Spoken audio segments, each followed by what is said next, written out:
Hey everyone, hope you're doing great. Welcome back to my channel. In today's video, we'll dive into what if Deku had a Hellflame and Recovery quirk. Smash that subscribe button, and be sure to peek at the description below. Let's begin. The heat was always the first thing people noticed. Not the scorching, oppressive heat of a midsummer sun, but a low, thrumming warmth that seemed to radiate from the very air, vibrating against the skin like a warning. Izuku Midoriya learned the definition of irony at the age of 4. In a world where 80% of the population possessed a meta ability known as a quirk, the extraordinary had become the mundane. People could float, breathe water, stretch their limbs like rubber, or ignite the air with a snap of their fingers. For a child, the manifestation of a quirk was the most anticipated moment of their life. It was the moment they stopped being a bystander and started being a protagonist. Izuku wanted to be a hero. He wanted to save people with a smile, just like All Might. He wanted to be a symbol of peace. But the universe, it seemed, had a twisted sense of humor. It looked at a boy with a heart too big for his chest and decided to give him the power of a god and the hunger of a starving beast. Musidorfa Park, 10 years ago. The gravel of the playground crunched under sneakers. The air smelled of pine needles and the faint, ozone-tinged scent of nitroglycerin. You think you can just ignore me, Deku? Katsuki Bakugo stood at the top of the small earthen hill, his spiky ash-blonde hair catching the afternoon light. He was flanked by his 2 lackeys, one with bat wings and the other with extendable fingers. Behind Izuku, a small boy sat in the dirt, clutching a scraped knee and sobbing quietly. Izuku stood trembling, his arms raised in a shaky guard. Stop it, Kaken! He's already crying. If you keep going, I won't forgive you. Bakugo grinned, a feral expression that promised pain. You don't even have a quirk yet. You're just a pebble in my way. He lunged. Bakugo's right hand swung forward, palm open. Small explosions popped and crackled against his skin, a prelude to the blast that would send Izuku flying. Izuku flinched, screwing his eyes shut, terror gripping his heart. He didn't want to get hurt. He didn't want the other boy to get hurt. He just wanted it to stop. Get away! A sensation erupted in Izuku's gut, not fear, but something primal. It felt like swallowing a mouthful of hot coals. The heat surged up his esophagus, filling his lungs, expanding his chest until he felt like he was going to burst. He opened his mouth to scream, but no sound came out. Instead, the world turned green. Whoosh! A torrent of emerald fire erupted from Izuku's mouth. It wasn't a flicker or a spark, it was a deluge, a concentrated stream of viscous, heavy flame that roared like a jet engine. The air shimmered and warped instantly. The heat was so intense it cracked the nearby slide. Bakugo, mid-lunge, didn't have time to dodge. The green wave washed over his outstretched arm. The scream that followed tore through the park. Ayakak! Izuku snapped his mouth shut, the flames cutting off as quickly as they had appeared. He fell to his knees, gasping for air, his throat feeling like he had swallowed sandpaper. Smoke curled from his lips. He looked up, and his blood ran cold. Bakugo was on the ground, clutching his right arm. The skin was wrong. It was angry, red, and blistering rapidly. The fabric of his shirt melted into the flesh. He was wailing, a high-pitched sound of absolute agony that Izuku had never heard from the usually stoic boy. Kaken! Izuku scrambled forward, panic overriding his shock. I didn't mean to. It burns. It hurts. Bakugo shrieked, kicking his legs, tears streaming down his face. Izuku reached out, his hands shaking violently. He had to help. He had to fix it. He couldn't be the one who hurt Kaken. He wanted to save him. Please let him be okay. Please make it stop. Izuku grabbed Bakugo's burned forearm with both hands. Don't touch me! Bakugo screamed, trying to pull away. But as Izuku's palms made contact with the seared flesh, a second sensation washed over him. If the fire had been a raging inferno, this was a cool, rushing river. A soft, pink light glowed beneath Izuku's fingers, pulsing in time with his racing heart. It felt like something was being drained from him. His energy, his stamina, the very sugar in his blood, it was being siphoned out through his palms and into Bakugo. Underneath his hands, the blistered skin smoothed. The redness vanished. The melted fabric of the shirt flaked away, leaving behind pristine, unblemished skin. Within 3 seconds, the horrific burn was gone. Bakugo stopped screaming. He stared at his arm, then at Izuku, his eyes wide with a mixture of confusion and lingering terror. Izuku sat back on his heels. The adrenaline crashed. The world spun violently.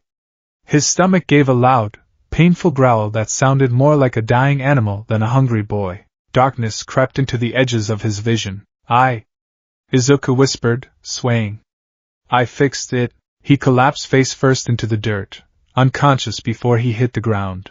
Musudafu General Hospital, 3 hours later. The doctor clicked his pen, looking at the X-rays and blood work charts illuminated on the wall.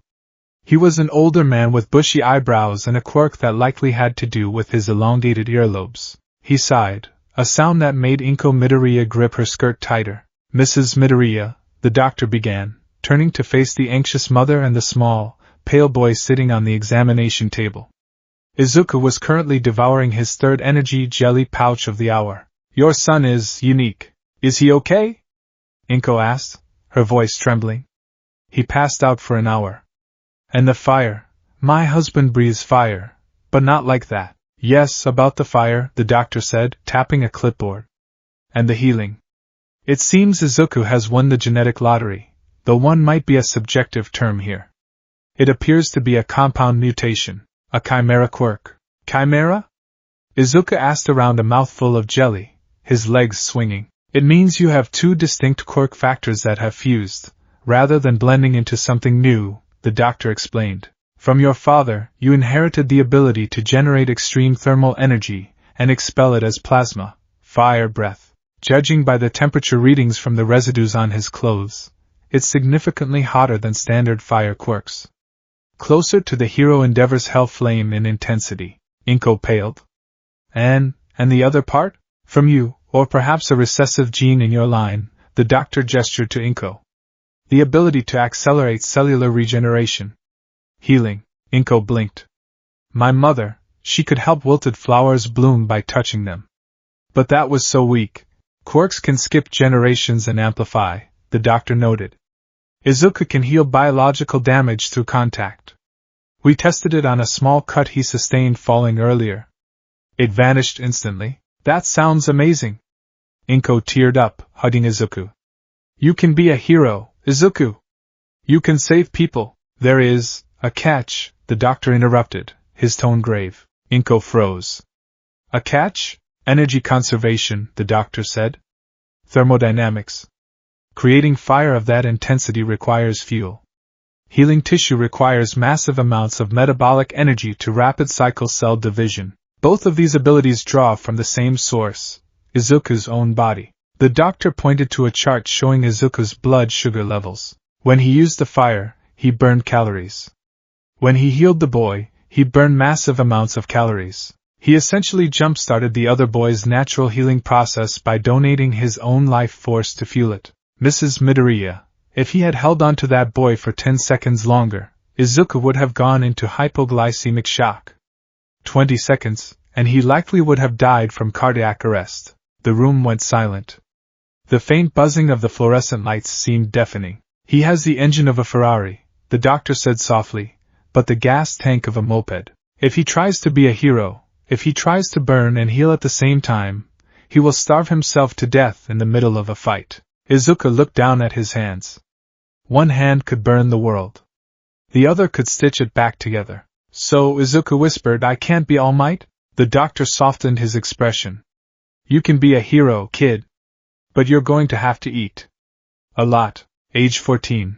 Aldera Junior High. The years that followed were defined by a rigorous, almost religious adherence to calorie counting. Izuku Midoriya did not carry a backpack full of comic books. He carried a backpack that was essentially a portable pantry. High-density protein bars, glucose gels, bags of nuts, dried meats. He was never more than arm's reach from at least 2,000 calories. He had grown into a lean, somewhat wiry teenager. His metabolism ran so hot that he radiated warmth constantly. In the winter, he was a popular seating partner. In the summer, he was a furnace.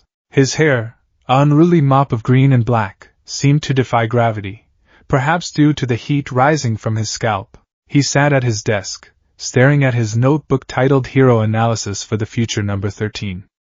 He was currently sketching Mount Lady, chewing methodically on a dense block of calorie mate. Since you're all third years, it's time to think about your future. The teacher's voice broke his concentration. But who am I kidding? You're all aiming for the hero course. The class erupted into cheers, quirks flashing across the room. A boy turned his eyes into stones. A girl levitated her pencils. Hey, teach! A rough, arrogant voice cut through the noise. Don't lump me in with these extras. I'm the real deal. I'm going all the way to the top. Katsuki Bakugo sat with his feet up on the desk, a smirk plastered across his face.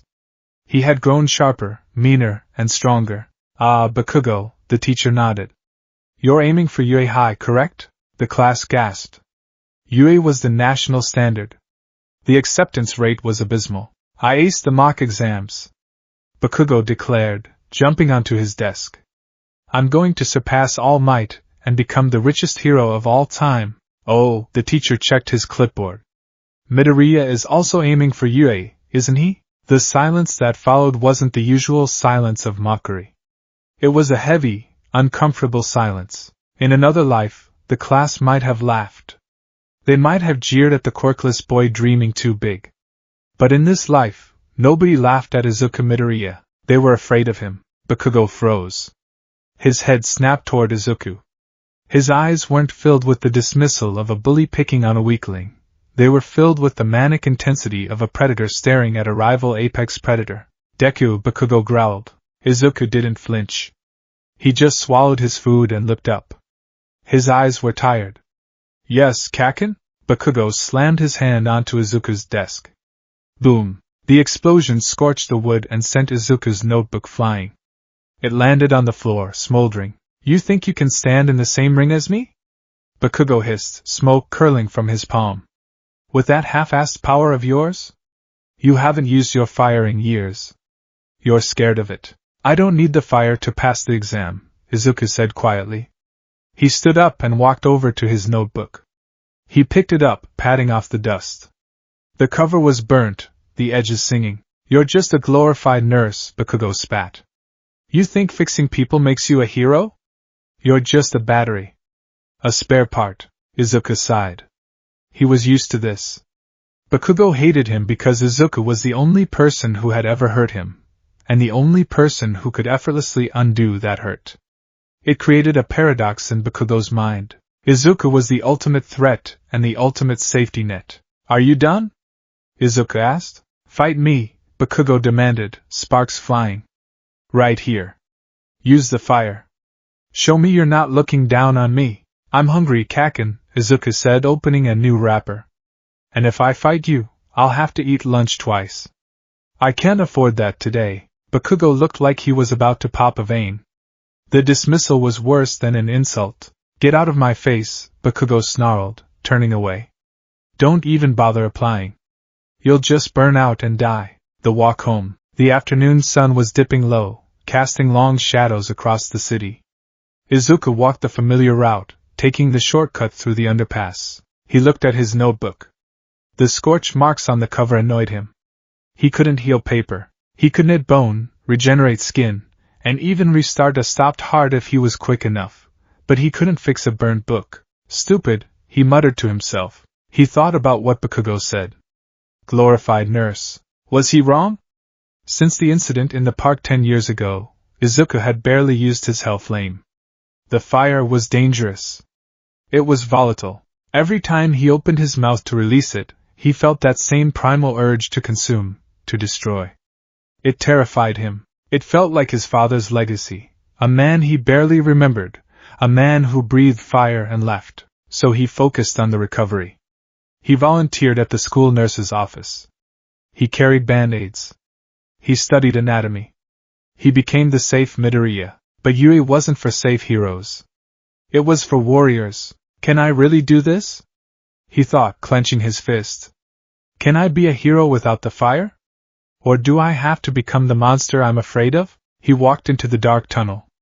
The air grew cooler. From the sewer grate behind him, A wet, squelching sound echoed. A medium-sized invisibility cloak. A gurgling voice hissed. Izuku spun around. Rising from the grate was a monstrosity of sludge, a liquid villain with bulging, manic eyes and teeth made of sewage debris. "You'll do nicely, kid," the villain sneered, lunging forward. Izuku didn't have time to think. Instinct took over. He dropped his bag. He stepped back. The villain was fast. A tendril of slime shot out, wrapping around Izuku's ankle, yanking him off his feet. "Don't struggle." The villain laughed. "It'll only hurt for about 45 seconds.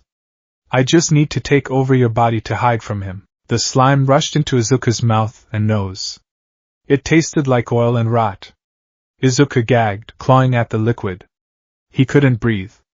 The sludge was forcing its way down his throat. "I'm going to die," Izuku panicked. "I'm going to die here, and nobody will know." His vision blurred.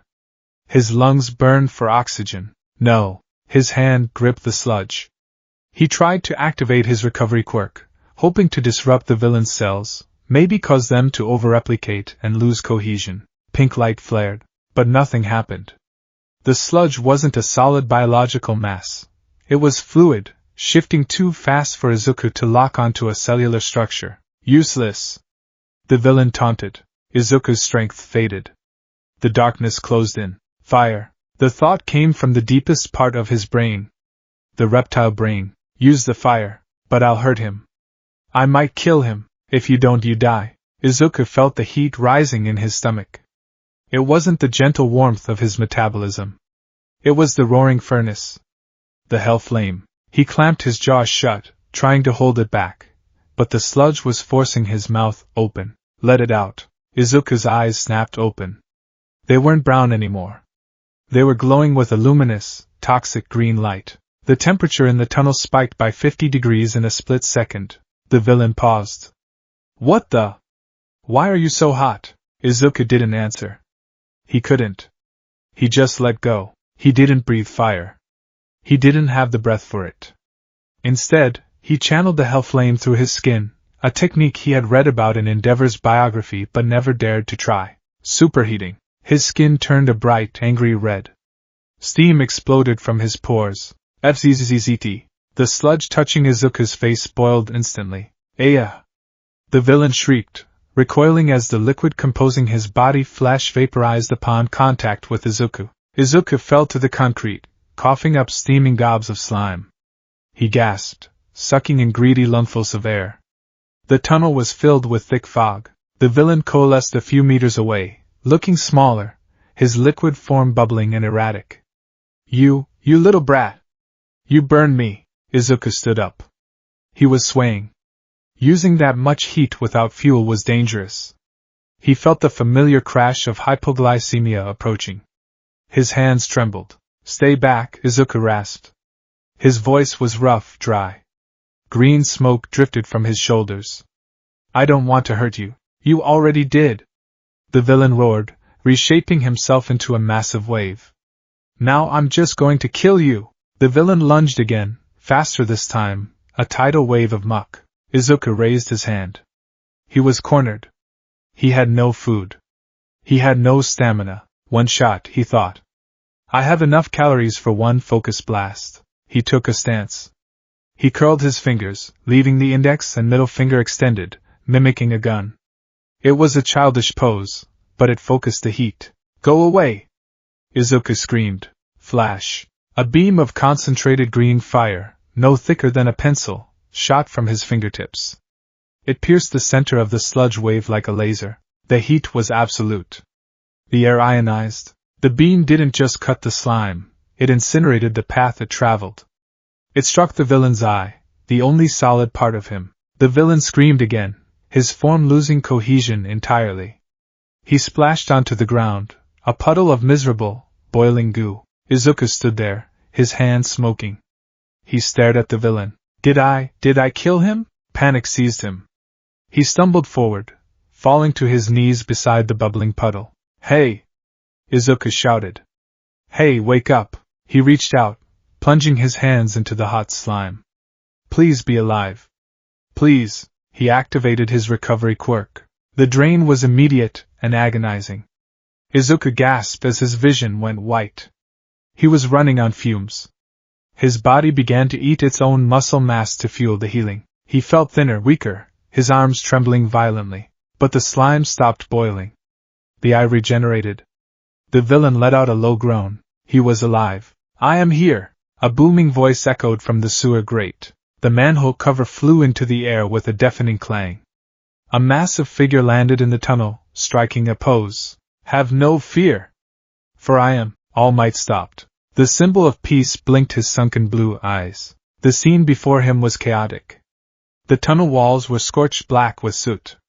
The villain was a puddle on the floor, unconscious but alive. And kneeling in the center of it all was a scrawny middle school boy, smoke rising from his skin, his hands glowing with a soft pink light as he frantically healed the villain who had just tried to kill him. Izuku looked up, sweat pouring down his face, his eyes unfocused. "All Might?"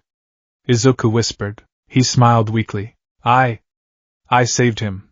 And then, for the second time that day, Izuku Midoriya collapsed. The aftermath, consciousness returned slowly, accompanied by the taste of high glucose syrup. Izuku opened his eyes. He was sitting on the pavement outside the tunnel. All Might was crouching in front of him, holding a distinctively energetic sports drink to Izuku's lips. "Drink, young man," All Might said, his voice booming. "You were running on empty," Izuku sputtered, swallowing the sweet liquid. All Might?" He scrambled back, hitting the railing. You're really him. You're real." "I certainly am." All Might laughed, striking a pose. "And you, young man, gave me quite a scare. I was chasing that sludge villain, but by the time I arrived, you had already handled the situation. Quite uniquely, I might add." All Might gestured to 2 soda bottles sitting on the ground. The sludge villain was trapped inside them. "You defeated the villain," All Might said, his smile dropping slightly, replaced by a look of intense curiosity. "But then, you healed him." "Why?" Izuku gripped the sports drink. He felt shame burning in his cheeks. I hurt him. I used my fire. It was too hot. I didn't mean to burn him that badly. If I didn't fix it, I would have been a murderer, not a hero." All Might studied the boy. He had seen many heroes. He had seen heroes who reveled in destruction, like Endeavor. He had seen heroes who focused purely on rescue.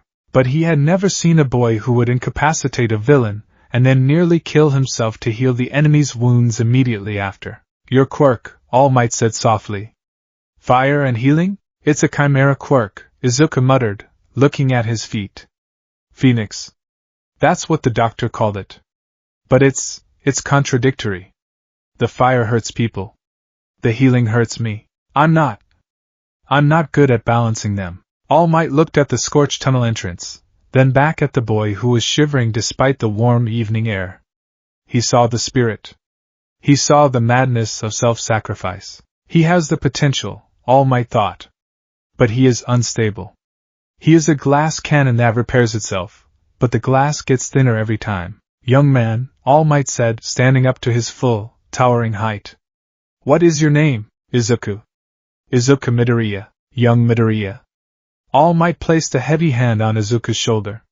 "Most people in this world use their powers to take what they want, or to protect only what is theirs. You used your power to save the very thing threatening your life." Izuku looked up, tears welling in his eyes. "You have a dangerous power," All Might said gravely. "One that could easily turn you into a villain if you let the fire consume you. Or a martyr if you let the healing consume you." Izuku flinched, but All Might grinned, giving a thumbs up. "You also have the heart of a true hero. You acted when I was too slow. You saved yourself, and you saved the villain from your own power. That takes guts." The tears spilled over. Izuku sobbed, clutching his chest. "However," All Might interrupted the emotional moment, "you need to work on your stamina management. You nearly died of hypoglycemia. If I hadn't had this electrolyte drink, you'd be in a coma." Izuku hiccuped. Sorry, I am the #1 hero," All Might declared. "But even I cannot save everyone if I run out of time. You have a gift, Midoriya. But a gift is useless if the wrapper is empty." All Might leaned in close. Do you want to be a hero? Yes. Izuku shouted without hesitation. More than anything, then you must learn to master the hunger, All Might said. You don't need my power. You have enough of your own. What you need is a diet plan. And training, Izuku blinked. Huh, I've been looking for a successor, All Might muttered, almost to himself. But perhaps what the world needs isn't just another puncher. Perhaps it needs someone who can rise from the ashes. All Might looked at Izuku with a new resolve. He wouldn't give this boy one for all. No, giving this boy one for all would likely cause him to explode from the sheer caloric density required to maintain it. This boy was already a reactor meltdown waiting to happen. Meet me at Dagoba Municipal Beach Park tomorrow morning at 6 a.m. All Might pointed at him. Bring breakfast. A large one. Why? Izuku asked, bewildered. Because, young Midoriya, All Might laughed, leaping into the air. We are going to build you a body that can handle the heat. Plus ultra. The hero vanished into the sky, leaving a shockwave of wind. Izuku sat there on the pavement, the empty bottle of sports drink in his hand. The sun had set. The streetlights flickered on. He looked at his hands. For the first time in years, he didn't feel afraid of them. A diet plan, Izuku whispered, a small smile creeping onto his face. He stood up, his legs still shaky but holding. He reached into his pocket, pulled out a crushed protein bar, and took a bite. It tasted like ash and chocolate. It tasted like hope. The sensation of dragging a refrigerator across a beach composed entirely of illegal dumping was, Izuku Midoriya decided, a very specific kind of hell. The sun was barely peeking over the horizon, casting a pale, washed-out light over the jagged silhouette of Dagoba Municipal Beach Park. The air smelled of salt, rust, and wet cardboard. Seagulls shrieked overhead, mocking the small, green-haired boy who was currently digging the heels of his red sneakers into the sand, straining against the weight of a rusted appliance. Put your back into it, young Midoriya. The glutes. Use the glutes. Perched atop a pile of old tires like a bizarre lighthouse keeper, All Might, in his deflated, skeletal true form, watched with a critical eye. He held a stopwatch in one hand and a carton of high-fat milk in the other. Izuku gritted his teeth. I'm trying. It's not just about strength. All Might called out, coughing slightly and wiping blood from his chin. It is about the engine. Your body is a furnace, my boy. Right now, you are a furnace made of tin foil trying to contain a nuclear reaction. We must upgrade you to steel. To titanium. Izuku let out a strangled cry and heaved. The fridge moved 3 inches. He collapsed into the sand, his chest heaving. 3 inches, Izuku wheezed, staring up at the trash-towering sky. I moved it 3 inches. Yesterday I incinerated a villain, and then you passed out for an hour, All Might reminded him, hopping down from the tires. He landed with a lightness that belied his frail appearance. He handed Izuku the milk. Drink. You're already metabolizing your breakfast, and it hasn't even been 2 hours. Izuku took the carton and downed it in one go. He could feel it, the constant, low-level burn in his stomach. Since he had tapped into the Hellflame consciously the day before, the hunger had become a physical presence, a beast pacing the cage of his ribs. So, Izuku gasped, wiping a milk mustache from his lip. This is the plan? I clean the beach and I get, what? Muscles? Stability, All Might corrected. He sat down on the fridge, his blue eyes sharp and serious. I did some research last night, young Midoriya. I looked into quirk theory regarding chimera types. It is rare, extremely rare. Usually, dual quirks blend. Fire plus ice equals water, or temperature regulation. But yours are at war. Izuku looked at his hands. They were trembling, not from fear, but from the sheer caloric deficit. My dad's fire and my mom's healing, precisely. Fire is entropy. It is the release of energy, the breaking of bonds.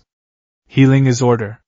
It is the construction of cells, the binding of energy. Your body is constantly trying to destroy and rebuild itself simultaneously. All Might gestured to the trash heap. To use your fire, you need fat reserves. To use your healing, you need protein and glucose. If you lack either, your body cannibalizes your muscle tissue. You literally eat yourself to survive your own power. Izuku shuddered. That sounds horrific. It is metal. All Might gave a thumbs up, though his expression remained grim. But it means you cannot be a twig. You need mass. You need a tank to hold the fuel. If you tried to be a pro hero with your current physique, you'd be dead by 20. You'd burn out. Literally. All Might stood up, his shadow stretching long across the sand. I am not giving you a power, Izuku Midoriya.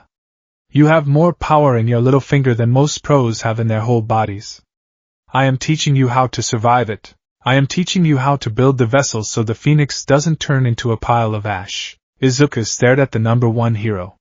For years he had been told to give up. He had been told his power was too dangerous, or too weak, or too weird. Now, the greatest hero in the world was telling him that he was powerful. Too powerful. It was terrifying. It was exhilarating. Izuku stood up. He grabbed the rope attached to the fridge. Okay, Izuku said, his eyes burning with a green intensity. Let's move some trash. Aldera Junior High, noon. The school day passed in a blur of hunger pangs and note-taking. Izuku had packed 3 bento boxes for lunch. He ate them all in the first 10 minutes of the break, ignoring the whispers of his classmates. Midoriya is eating like a pig today, someone muttered. Maybe he thinks he's Sumo Man or something. Izuku ignored them. He was focused on his notebook. He wasn't just analyzing heroes anymore. He was analyzing biology. Caloric density of fats versus carbs. Rate of cellular regeneration. Thermal output of methane versus propane. He needed to understand the machine that was his body. He felt a shadow fall over his desk. Izuku stopped writing. He didn't flinch this time. He just looked up. Katsuki Bakugo stood there. His hands were in his pockets, his posture slouched, but his eyes were laser-focused on Izuku. We need to talk, Bakugo said. His voice was low, lacking its usual explosive volume. Izuku slowly closed his notebook. Okay, Kaken. Outside. Now. They walked to the back of the school building, near the incinerator. It was a fitting place, Izuku thought dryly. Bakugo kicked the wall, leaving a scorch mark. He didn't turn around immediately. Yesterday. The slime villain. Izuku stiffened. What about it? I heard the news, Bakugo said, turning his head slightly. Some sludge freak attacked the shopping district. Got away from All Might because he dropped the containment bottle. They haven't found him yet. Izuku nodded slowly. He knew that. He had been there. You weren't at the arcade yesterday, Bakugo said. I saw you walking the other way. Toward the underpass. I took a shortcut. Bakugo turned fully now. He stepped into Izuku's personal space, grabbing Izuku's collar. Smoke drifted from his palms. Don't lie to me, Deku. I saw your face this morning. You look like you ran a marathon, and your hands. Bakugo looked down at Izuku's hands. They were covered in small bandages from the rusted metal at the beach, but underneath, the skin looked fresh, pink, new. You used it, didn't you? Bakugo hissed. You used the fire. Izuku met Bakugo's gaze. 10 years ago, he would have cried. Yesterday, he would have stuttered. Today, his legs hurt from squats and his stomach was empty, and he just didn't have the energy to be scared. I had to, Izuku said quietly. He was going to kill me. Bakugo's eyes widened slightly. The confirmation seemed to rattle him more than the denial would have. You fought a villain? I survived a villain, Izuku corrected. There's a difference. Bakugo let go of his collar, shoving him back. Whatever. Don't think this makes you better than me. You're still just a pebble. A weird, self-cannibalizing pebble. I know, Kaken, Izuku said, straightening his uniform. But even pebbles can start an avalanche if you throw them hard enough. Bakugo stared at him, his mouth opening to retort, but the bell rang. The explosive boy clicked his tongue, scoffed, and stomped back toward the entrance. Don't get cocky, Deku, Bakugo threw back over his shoulder. If you burn yourself out before the entrance exams, I'll kill you myself. Izuku watched him go. It wasn't a truce. It wasn't friendship. But for the first time, it wasn't just bullying. It was an acknowledgement. Tatooine Station Shopping District, 4 p.m. The explosion shook the ground beneath Izuku's feet. He had been walking home, mentally cataloging the contents of his pantry, trying to decide if he could afford to buy a bulk container of peanut butter. The boom rattled the windows of the convenience store next to him. Instinct, honed by years of hero worship, took over. Izuku ran. He wasn't running away. He was running toward the smoke. He pushed through the crowd gathering at the entrance of the narrow shopping alley. The air was thick with smoke and the smell of burning rubber. Sirens wailed in the distance, but they were drowned out by the screams of the civilians. "It's a villain! He's got a hostage! Where are the heroes?" Izuku squeezed to the front of the police barricade. His breath hitched. The alley was an inferno. Flames licked up the sides of the buildings, shattering windows and turning signs into molten slag. And in the center of the fire, dominating the street, was the sludge villain. He was massive, larger than he had been in the tunnel. He had absorbed debris, trash, and Izuku realized with a jolt of horror, the explosions of his hostage. "Stay back!" Death Arms shouted, his massive arms raised to shield his face from the heat. "We can't get close. My wood is already charring." Kamui Woods yelled, retreating to a rooftop. "I'm useless here. I can't fit in the alley." Empty Lady cried from the main street, frustration evident in her voice. "And I'd caused too much collateral damage." Izuku's eyes darted frantically. The heroes were stagnant. They were waiting. They were waiting for someone with a water quirk, or a wind quirk. They were waiting for the perfect match. But the hostage didn't have time for a perfect match. Through the swirling gray smoke and the translucent green muck of the villain's body, Izuku saw a face. Katsuki Bakugo. The boy who was always strong, always arrogant, always on top. He was drowning. The sludge was forced into his mouth and nose, suffocating him. His hands popped with explosions, but the blasts were uncontrolled, wild. They were just feeding the fire around them, making the air hotter, making it harder to breathe. Bakugo's eyes found the crowd. He wasn't looking for the pros. He was looking for help. Any help. His eyes met Izuku's. They were terrified. "He's dying," Izuku thought. The realization hit him like a physical blow. Kaken is going to die while the heroes watch. Why aren't they moving? Izuku whispered. "Too dangerous," a bystander muttered next to him. "That kid's quirk is making it a furnace in there." A furnace. Izuku felt the heat on his face. It wasn't uncomfortable. To him, it felt familiar. It felt like fuel. His legs moved before his brain gave permission. "Hey! Kid! Stop!" Death Arms shouted, reaching out. Izuku ducked under the hero's arm. He burst past the police tape. The yellow plastic snapped against his chest. "What am I doing?" His mind screamed. "I have no plan. I have no weapon." He sprinted into the alley. The heat was intense, blistering for a normal person, but Izuku's body drank it in. His skin flushed, his pores opening to absorb the thermal energy. He didn't need to burn his own calories to stay warm. The environment was doing it for him. "You again?" The sludge villain roared, his fluid voice bubbling. "I'll kill you this time. I'll wear your skin." A tendril of slime, thick as a tree trunk, lashed out. Izuku didn't stop. He didn't brace for impact. He didn't have a backpack to throw. He had a memory. The tunnel. The focus. "Don't burn everything," he told himself. "Just cut." Izuku slid on his knees, ducking under the sludge whip. The asphalt tore at his pants, but he didn't feel it. He popped up 10 feet from the villain. "Let him go!" Izuku screamed. He raised his right hand, fingers curled into that childish gun shape. But the look in his eyes was anything but childish. It was the eyes of a surgeon holding a scalpel. Hellflame, flash fire lance. It wasn't a named move yet. It was desperation given form. A thin, blindingly bright beam of green fire erupted from his fingertips. It wasn't a wide blast. It was a needle of concentrated plasma. Hiss crack. The beam sliced through the air, superheating the atmosphere instantly. It struck the sludge villain's shoulder, right where the mass was thickest around Bakugo. The sludge didn't just burn, it evaporated explosively. "Gah!" The villain shrieked, the sudden flash vaporization forcing him to recoil. His grip on Bakugo loosened for a fraction of a second. Bakugo gasped, sucking in air. He coughed, slime flying from his lips. Deku? Izuku didn't answer.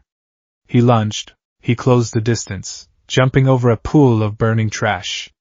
He reached out and grabbed Bakugo's arm, the same arm he had burned 10 years ago. Get off me! The villain roared, the sludge reforming, surging forward to swallow them both. I've got you! Izuku yelled. The situation was critical. The villain was surrounding them. The fire in the alley was consuming the oxygen. Bakugo was covered in burns from his own explosions and the villain's heat. Izuku had to do two things at once. He had to defend, and he had to save. This was the paradox. This was the phoenix. Izuku planted his feet. He grabbed Bakugo tight with his left hand. With his right hand, he punched outward toward the encroaching wall of sludge. Burn! A massive wave of green fire exploded from his right fist. It was a chaotic, wide-area blast, designed to push, to create distance. The heat was white-hot, turning the sludge into a wall of steam and hardened crust. Simultaneously, his left hand, gripping Bakugo's seared forearm, glowed with a brilliant, soft pink light. Heal! The duality hit him like a freight train. His right side was a volcano, expelling energy at a terrifying rate. His left side was a vacuum, sucking his own life force to knit Bakugo's skin back together, to flush the toxins from his blood, to repair the smoke damage in his lungs. It was agony. Izuku felt his stomach cramp violently. His vision tunneled. The fat reserves he had, what little he had, vanished in seconds.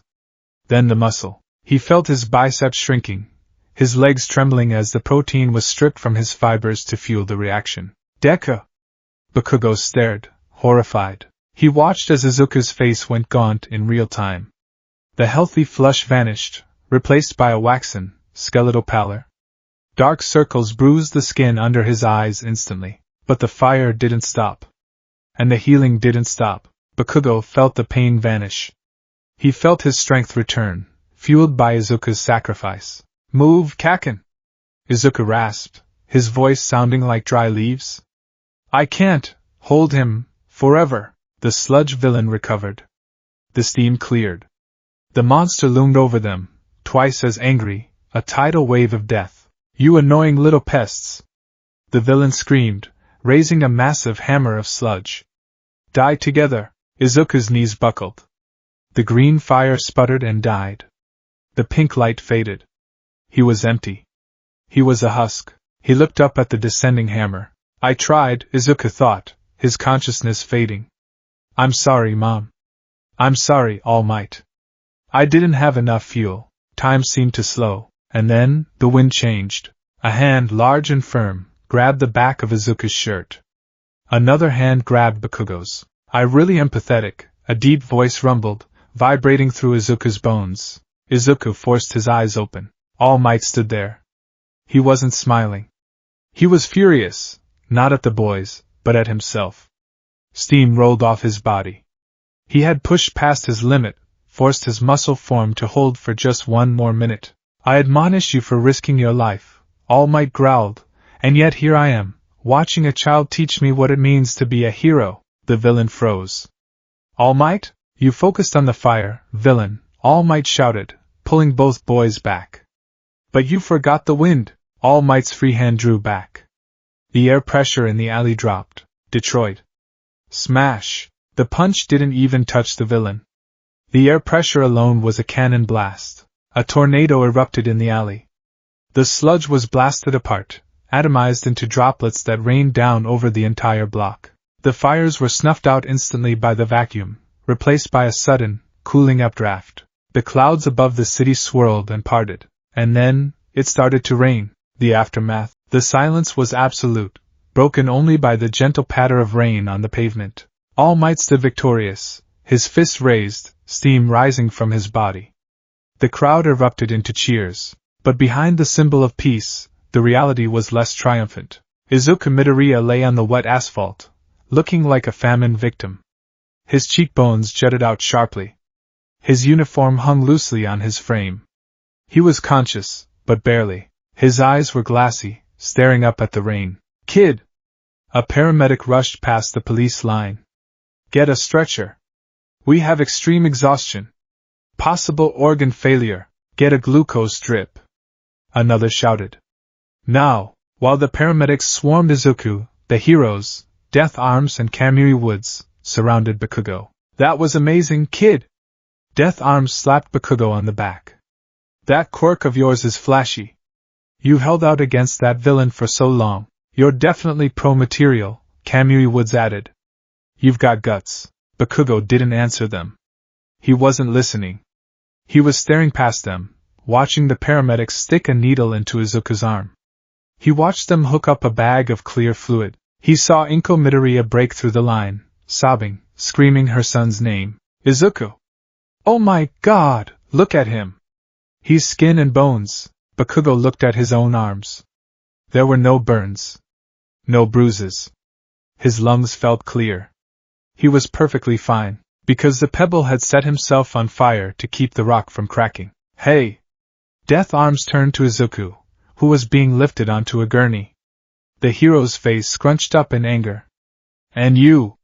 What were you thinking? You have a suicide wish? You used your quirk illegally, you endangered yourself, and you interfered with police business. You could have gotten yourself killed. Kamui Woods scolded. You're lucky All Might was here. Don't be an idiot next time. Izuku blinked sluggishly. He tried to speak, but his throat was too dry. He just wanted a protein bar. Leave him alone. A rough voice cut through the scolding. The heroes turned. Bakugo stood there, his fists clenched. He saved me, Bakugo gritted out, his eyes lowered. None of you moved. He did. So shut the hell up. The heroes blinked, taken aback by the ferocity of the victim. Before anyone could respond, the paramedics began wheeling Izuku away. We need to get his blood sugar up immediately, the medic said. To the ambulance. Move! As the doors of the ambulance closed, Izuku caught one last glimpse of the scene. All Might was waving to the crowd, but his eyes were locked on the ambulance, filled with a mixture of pride and profound worry. Musudafu General Hospital, 8 p.m. The 4-drip was cold. That was the main sensation. Izuku lay in the hospital bed, feeling the slow return of life to his limbs. He had consumed 4 hospital meals in the last 2 hours. The nurses were terrified of his appetite, but the doctor, the same one who diagnosed him years ago, just kept signing off on more food. Your body has stabilized, the doctor said, checking the chart. You burned through about 6,000 calories in under 3 minutes. That's impressive, in a terrifying way. You stripped a lot of muscle mass, Izuku. You're going to have to rebuild all of that. I know, Izuku whispered. His voice was raspy. You're lucky, the doctor sighed. If you had pushed for 10 more seconds, your heart would have stopped. The cardiac muscle is the last thing your body eats, but it will eat it if it has to. The door creaked open. Inko was asleep in the chair next to the bed, exhausted from crying. Excuse me, a quiet voice said. All Might, in his small form, slipped into the room. He wore a baggy yellow suit that made him look even thinner. All Might, Izuku tried to sit up. Stay down, my boy, All Might whispered, closing the door gently. We don't want to wake your mother. The hero pulled up a stool and sat beside the bed. He looked tired. I got scolded by the police, All Might said with a dry chuckle. And you got scolded by the heroes. A fair trade, perhaps? Izuku looked at his hands. I moved without thinking. My body just went. I know, All Might said. The humor vanished from his face. That is the mark of a true hero, Izuku. But today proved my point. You have the heart. You have the power. But you do not have the capacity. Izuku nodded. I was useless at the end. I almost died. No, All Might shook his head. You weren't useless. You created the opening I needed. You saved young Bakugo's life. But you almost paid the ultimate price for it. All Might leaned forward, clasping his hands together. I have been looking for a successor, All Might began, his voice serious. Someone to inherit my power, one for all. It is a power that stockpiles energy and passes it on. Izuku's eyes widened. Inherit? You can give your quirk away? Yes. And for a long time, I thought I would give it to someone quirkless. Someone with the heart of a hero but no power to act. All Might looked Izuku dead in the eye. Yesterday, I thought that might be you. Izuku's heart hammered against his ribs. Me? All Might's successor? But today changed my mind, All Might said gently. Izuku felt a cold stone drop in his stomach. Oh. Because I'm reckless? No, All Might said firmly. Because it would kill you. All Might pointed a skeletal finger at Izuku's chest. One for All requires a massive amount of physical stamina to wield. It breaks the body of those who are unprepared. You, young Midoriya, are already at war with your own biology. Your phoenix quirk is a ravenous beast. If I gave you one for all, if I added more power, more energy drain to your system, All Might shook his head, you would burn out like a match in a hurricane. Your body would consume itself in seconds. It would be a death sentence. Izuku looked down. The disappointment was there, crushing and heavy.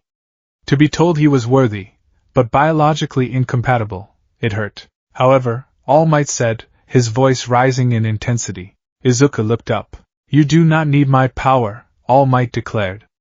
There was a fire in his blue eyes. I watched you today. That green flame, that healing light, you are not a vessel waiting to be filled, Izuku Midoriya. You are already overflowing. All Might stood up, striking a pose even in his weakened state. The world has heroes who punch. It has heroes who rescue. But a hero who can bring the wrath of hell to villains and then turn around and breathe life back into the victims. That is a hero the world has never seen. All Might placed a hand on Izuku's head. You don't need one for all to be the symbol of peace. You just need to master the phoenix. And I will help you. I will train you. Not to inherit my power, but to perfect your own. Tears pricked Izuku's eyes. It wasn't the dream he had started with. He wouldn't be the next All Might. But maybe, just maybe, he could be something else. Can I? Izuku choked out. Can I still be a hero?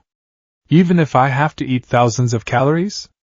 Even if I look like a skeleton after every fight? Heroes come in all shapes and sizes, All Might smiled. Some are muscle-bound giants. Some are, well, skeletons. He gestured to himself. And you? You will be the phoenix. You will burn, and you will rise, again and again. Yes. Izuku cried, tears streaming down his face. Yes.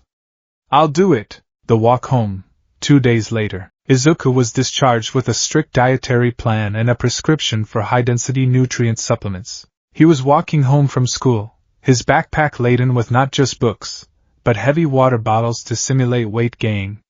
He felt better. He had a goal. He had a mentor. Deku!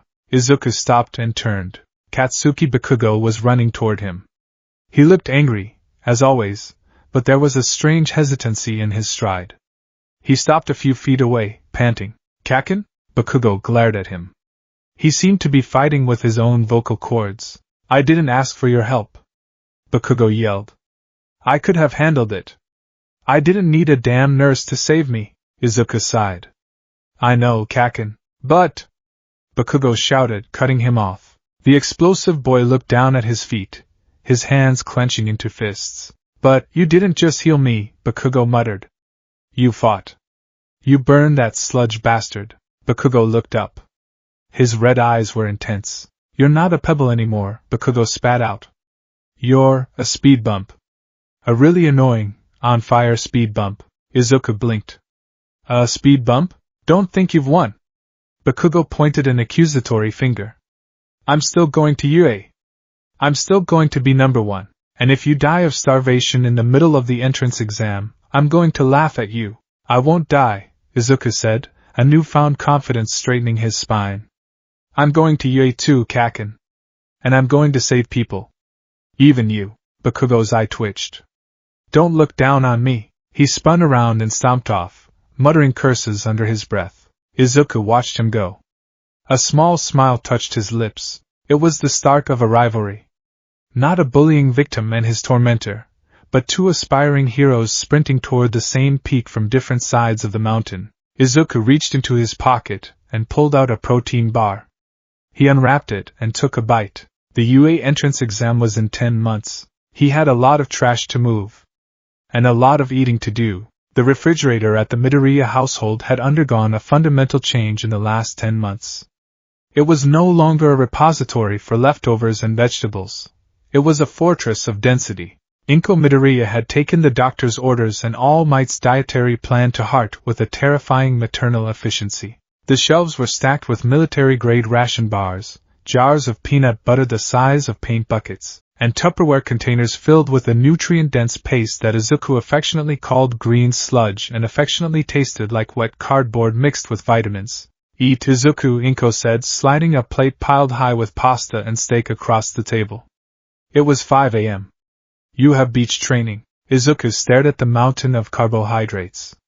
His stomach, now a tempered furnace capable of digesting matter at a rate that baffled medical science, gave a low, rumbling growl of approval. Thanks, Mom, Izuku said, picking up his fork. He looked different. The scrawny, hollow-chested boy who had dragged a fridge 3 inches across the sand 10 months ago was gone. In his place was a young man carved from wire and steel. He wasn't bulky in the way a bodybuilder was. His metabolism wouldn't allow for excess mass. Instead, he was lean, his muscles dense and corded like tightly wound springs. His skin had a healthy, albeit slightly higher than average, temperature, radiating a constant warmth that kept the kitchen cozy even in the pre-dawn chill. Are you nervous? Inko asked, wringing her hands. About the exam? Izuku paused, a forkful of pasta halfway to his mouth. A little. But mostly, I'm just hungry. He shoveled the food in. He needed the fuel. Today was the day the beach got finished. Dagoba Municipal Beach Park, 6 a.m. The sun was rising over a horizon that was, for the first time in years, a straight, unbroken line. The mountains of trash were gone. The tires, the rusted cars, the appliances, all cleared. In the center of the pristine sands stood a pickup truck. It was old, rusted, and lacked an engine block. One last push! All Might yelled from the seawall. He was wearing a tracksuit that hung loosely on his skeletal frame, a stopwatch in his hand. This is the final test of your caloric efficiency. Move it to the parking lot. Izuku stood before the truck. He wasn't wearing a shirt. He would just burn through it anyway.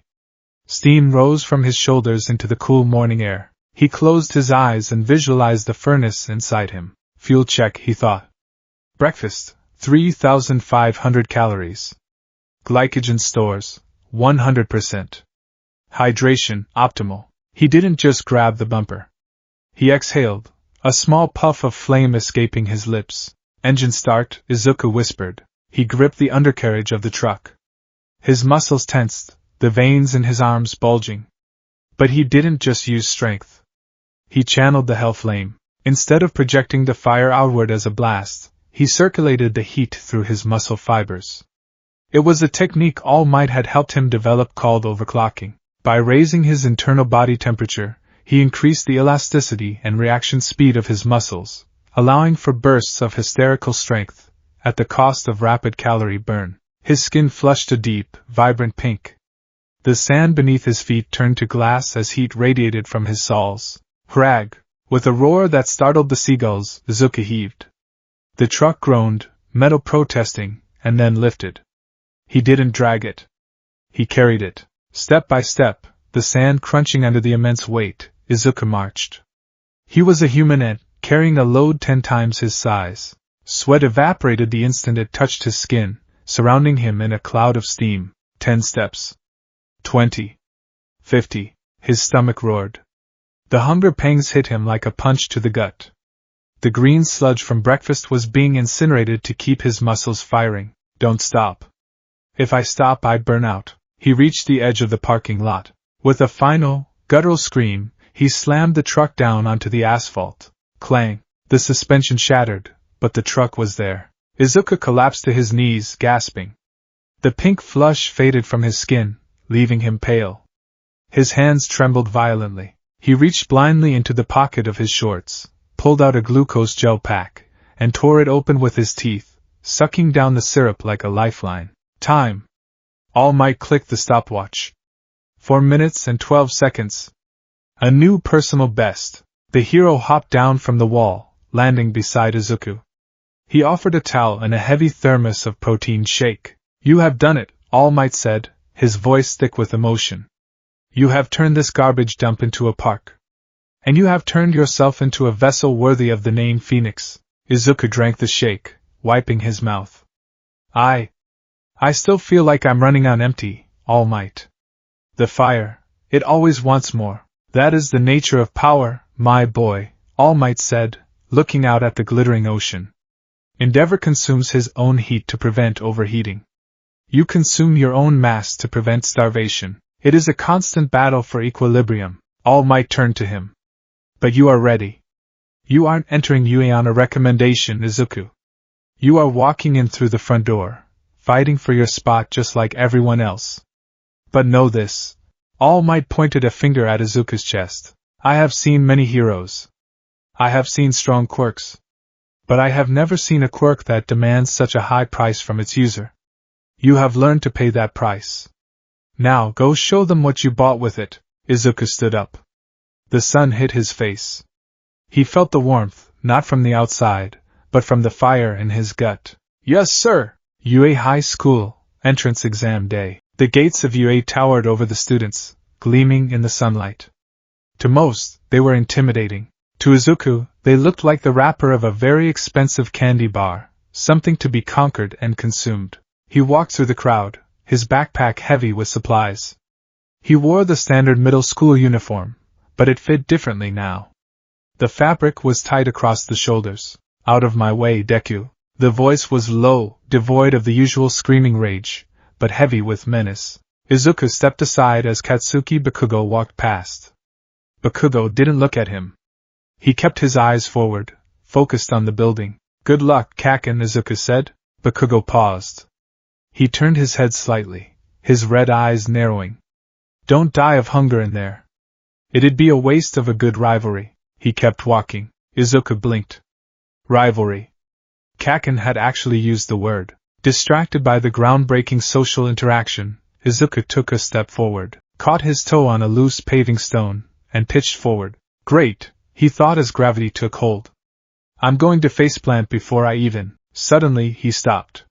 He was floating. Are you okay? Izuku looked around. A girl with a round face and chestnut hair was standing next to him, her hand hovering near his chest. I stopped you with my quirk, she said brightly, tapping her fingertips together to release him. He landed gently on his feet. It's bad luck to fall on the exam day, right? Izuku stared at her. His first instinct wasn't to blush or stutter. His first instinct, honed by 10 months of biological analysis, was to notice the slight pallor of her skin and the way she held her stomach. Nausea, Izuku muttered. Inner ear disruption caused by gravitational manipulation? The girl blinked. Huh, oh. Sorry. Izuku snapped out of it, his cheeks flushing slightly. Thanks. I'm Izuku. Midoriya, Ochako Uraraka. She beamed. You look really prepared. Your backpack is huge. It's mostly snacks, Izuku admitted. Snacks? She laughed. Well, energy is important. Good luck, Midoriya. She waved and ran off toward the entrance. Izuku watched her go. She's nice, he thought. And her quirk, zero gravity? That's efficient. No caloric burn for lifting, just nausea management. You there? The boy muttering about calories. Izuku stiffened. A tall boy with glasses and engines in his calves was marching toward him, chopping the air with his hand. Are you treating this hallowed institution as a picnic? The boy demanded, pointing at Izuku's bulging bag. If you are here to eat, you should leave immediately. This is a place for heroes, Izuku sighed. He reached into his side pocket and pulled out a dense block of calorie mate. He unwrapped it and took a bite, looking the tall boy in the eye. It's not a picnic, Izuku said, swallowing. It's ammunition. He walked past the stunned boy and entered the building. The written exam. The written portion was grueling, but not for the reasons the teachers expected. For Izuku, the challenge wasn't the math or the history, it was the silence. His stomach was a noisy neighbor. Every 30 minutes, it would emit a sound like a distant thunderstorm. The proctor, ectoplasm, had stared at him twice. Izuku had to resort to sneaking gummy bears into his mouth during coughing fits to keep his acid levels down. He finished the test with time to spare, his mind racing not with answers, but with strategies for the practical robots. President Mike had explained during the orientation, where the engine-legged boy had yelled at him again. 3 types for points. 1 obstacle. Robots are metal. Metal melts. But melting takes time and sustained heat. Sustained heat equals high calorie cost. Joints, Izuku wrote in his notebook. Target the joints.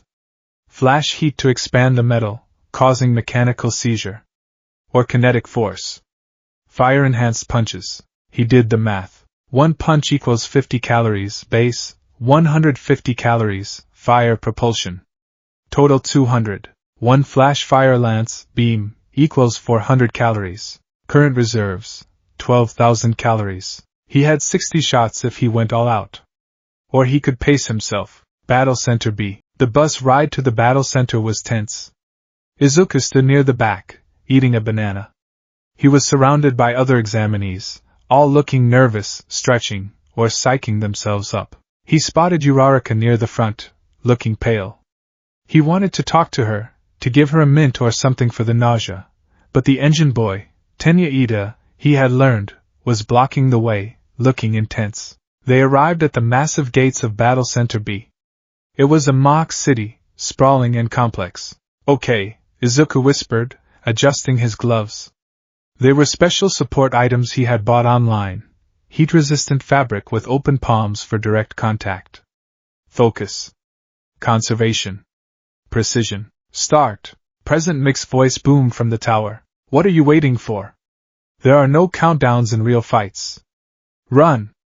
Run! The crowd hesitated for a fraction of a second. Izuku didn't. Whoosh! Green flames erupted from the soles of his shoes. It wasn't flight. He hadn't mastered that yet, but it was a jet-assisted leap. He launched himself over the heads of the stunned examinees, leaving a trail of heat haze in his wake. He hit the ground running, smoke trailing from his heels. Target acquired, he muttered. A one-pointer, a fast, wheeled robot, careened around the corner. Izuku didn't stop. He sprinted directly at it. As the robot raised its weapon, Izuku slid on his knees, passing under its guard. He placed a hand on the robot's exposed knee joint. Hellflame, flash weld. He pushed a pulse of white-hot heat into the joint. The metal glowed bright orange instantly. The lubricant spoiled. The metal expanded and fused. Izuku rolled away as the robot tried to turn, its leg locking up. It tripped over its own momentum and crashed into a wall, deactivating. 1 point, Izuku said, standing up. He checked his internal gauge. Cost, low. Good. He turned and ran deeper into the city. Observation room. In a dark room lined with monitors, the faculty of UA watched the chaos unfold. This year's batch is spirited, Midnight commented, watching a boy with a laser naval blast a robot. We have a lot of raw power, Cementos agreed. But power without control is liability. Speaking of power, Sniper pointed to a screen in the bottom left. Who is that? On the screen, a blur of green fire was dismantling a three-pointer. Examinee 2234. Izuku Midoriya, the principal, Nizu, chirped, holding a tablet. Quirk Phoenix. A combination of Hellflame and Recovery. Hellflame? All Might, standing in the corner in his yellow suit, leaned in. He knew the boy, of course, but he had to play the part. Like Endeavor? Similar, Aizawa, the erasure hero, muttered from his sleeping bag in the corner. But watch him. He's not fighting like Endeavor. On the screen, Izuku was surrounded by 3 robots.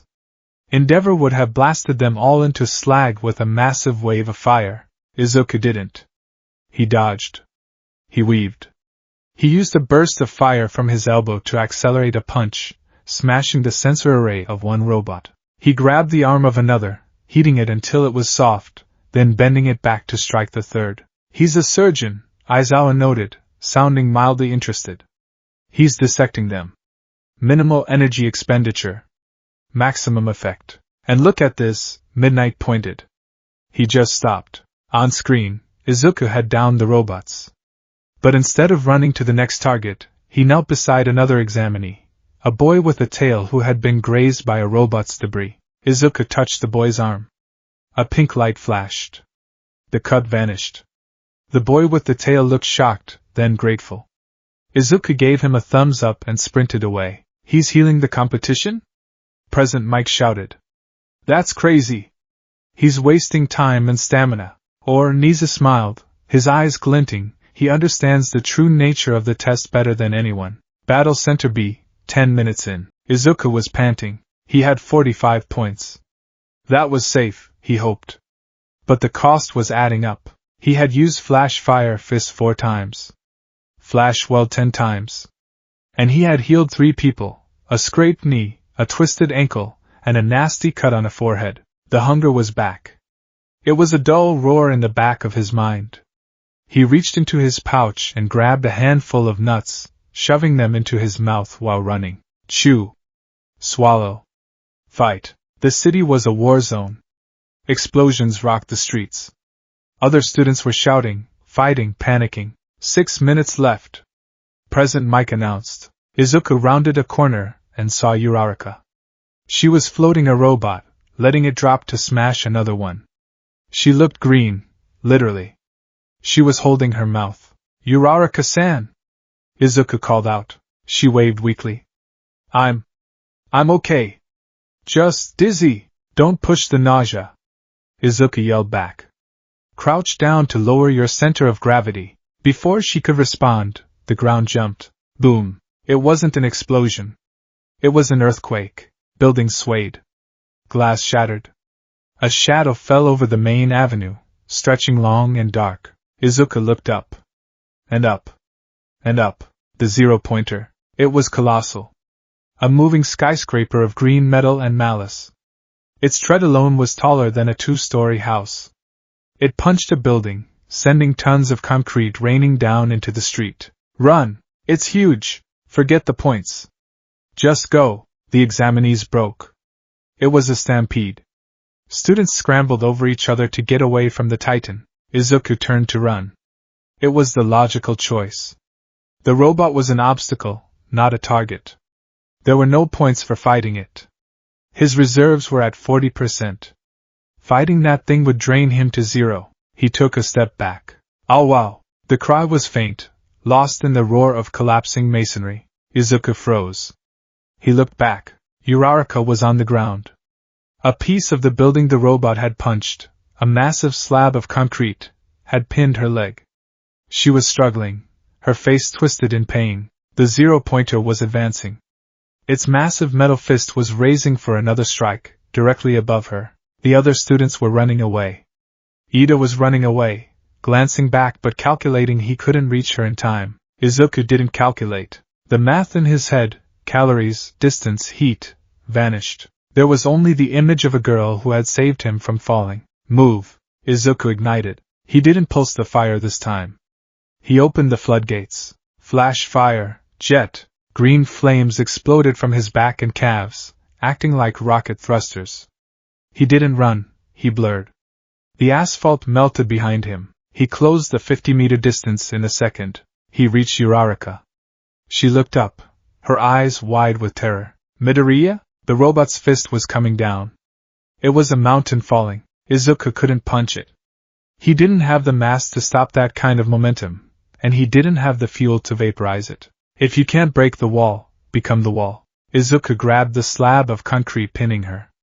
He didn't lift it. He melted the rebar holding it down with a touch and shoved it aside. Cover your head! Izuku screamed. He stood over her. He looked up at the descending metal plate of the robot's fist. He took a deep breath. He visualized the energy in his cells. He wasn't going to project it outward. He was going to hold it in. A perfect loop of destruction and regeneration. Phoenix style, immortal guard. The fist slammed down. Crunch. The sound was sickening. Dust billowed out, covering the street. The fleeing students stopped. They looked back in horror. He got squashed, someone whispered. The dust settled. The robot's fist was stopped. It wasn't on the ground. It was hovering 3 feet above the pavement. Underneath it, Izuku Midoriya stood with his knees bent, his arms raised, holding the weight of a god. Blood sprayed from his mouth. His arms were broken, the radius and ulna snapped like twigs under the impact. His skin was bruised, tearing under the pressure, but as fast as the damage appeared, it vanished. Green fire wreathed his body, but beneath the flames, a blinding pink light pulsed. Snap! Crackle! His bones knit back together instantly. His muscle fibers tore and rewove themselves in milliseconds. The skin healed, bruised, and healed again. Izuku screamed. It was a sound of pure, unadulterated agony. He was being crushed and rebuilt in a continuous loop. His calorie count was plummeting. 10,000, 8,000, 5,000. Get out! Izuku snarled through gritted teeth, blood bubbling on his lips before evaporating. Uraraka stared up at him, paralyzed by shock. He was glowing like a dying star. I said, "Move!" Izuku stomped his foot. A pillar of fire erupted beneath him, not to attack, but to provide upward thrust, counteracting the weight of the robot. With a superhuman heave, aided by the hydraulic pressure of the fire, he shoved the robot's fist upward. Smash! The fist lifted just enough. Uraraka scrambled back, crawling away from the danger zone. Izuku let go. He didn't try to fight the robot. He dropped to the ground and rolled, narrowly avoiding the fist as it slammed into the earth where he had just been standing. The shockwave knocked him back 10 feet. He landed on his back. He stared up at the sky. He was empty. He felt cold, so incredibly cold. His vision was graying at the edges. His arms were intact, but they felt like lead. The zero-pointer rumbled, preparing to crush the ants that had defied it. That's enough, a loud buzzer sounded. Time's up. The robot powered down, its lights dimming. Izuku lay on the broken street. He tried to lift his hand. He couldn't. Midoriya! Uraraka was there. She was crying. Midoriya! Your arms! They were all bent. Fix them, Izuku slurred. He looked skeletal. His cheeks were sunken, his eyes hollow. The burst of continuous regeneration had eaten nearly everything he had. Someone get a medic! Uraraka yelled. I am the medic, Izuku mumbled deliriously, reaching for his pocket. He pulled out a squashed, half-melted protein bar. He tried to unwrap it, but his fingers wouldn't work. Here Uraraka took it, her hands shaking. She tore it open and fed it to him. Izuku chewed slowly. The sugar hit his bloodstream. The cold receded slightly. Thanks, he whispered. The triage. Most students would have passed out. Most students would have waited for Recovery Girl. Izuku Midoriya sat up. He ate 2 more bars from his bag. He looked around. The dust was settling. Students were emerging from hiding. Many were limping. Some were holding burnt arms or scraped knees. Ow, my leg! A boy with a laser navel groaned nearby. Izuku stood up. He swayed, but he didn't fall. I can help, Izuku said. He walked over to the boy. May I? Sure? Izuku touched the boy's leg. Recovery. The boy gasped as the pain vanished. Whoa! Thanks. Izuku nodded and moved to the next person. A girl with earphone jacks had a cut on her cheek. Izuku healed it. A boy with big elbows had a bruised rib. Izuku healed it. Recovery Girl arrived on the scene 5 minutes later, shuffling along with her cane.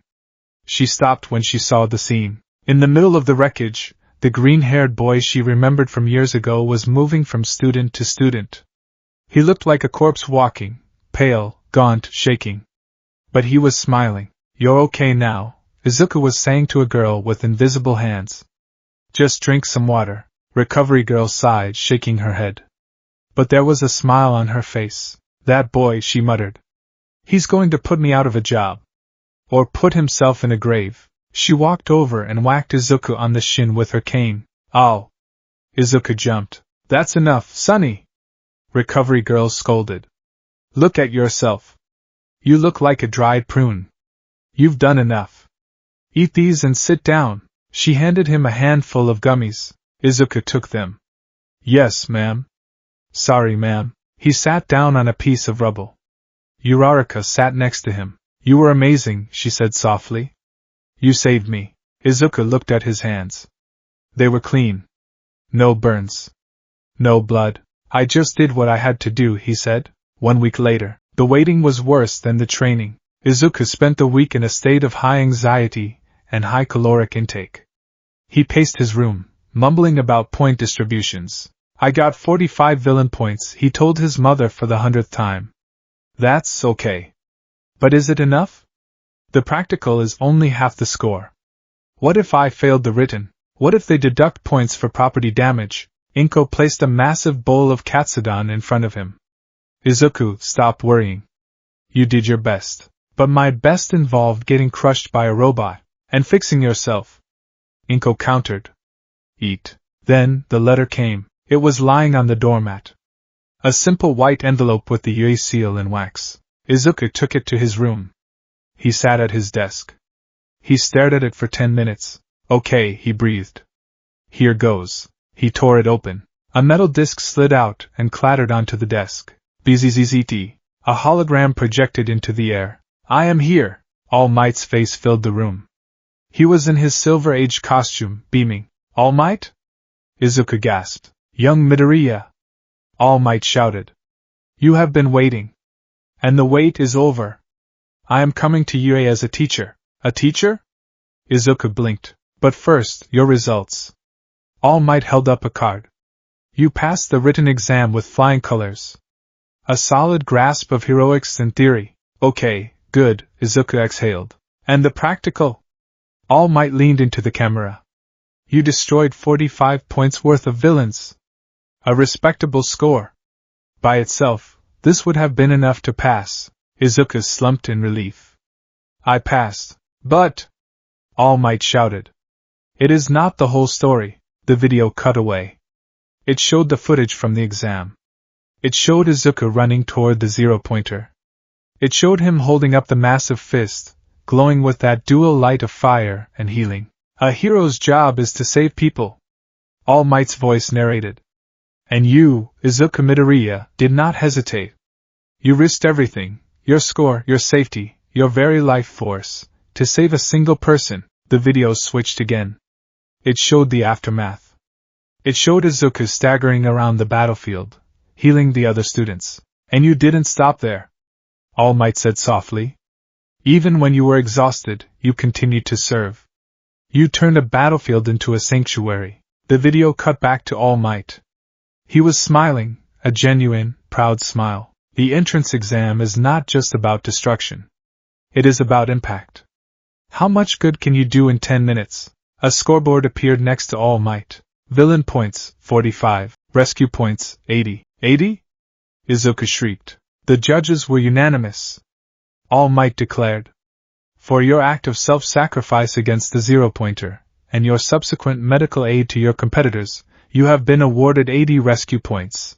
A new record. Total score, 125. Izuku Midoriya. All Might extended his hand toward the screen. You didn't just open the door. You melted it off its hinges. Tears streamed down Izuku's face. He clutched his chest, feeling the heat of his heart, the engine that kept him going. Come, young Midoriya, All Might said. This is your hero academia. The hologram faded. Izuku sat there in the silence of his room. He looked at his hands. One hand to burn the obstacles. One hand to heal the hurt. I did it, he whispered. He stood up and wiped his eyes. Mom! He yelled, opening the door. I'm gonna need more rice.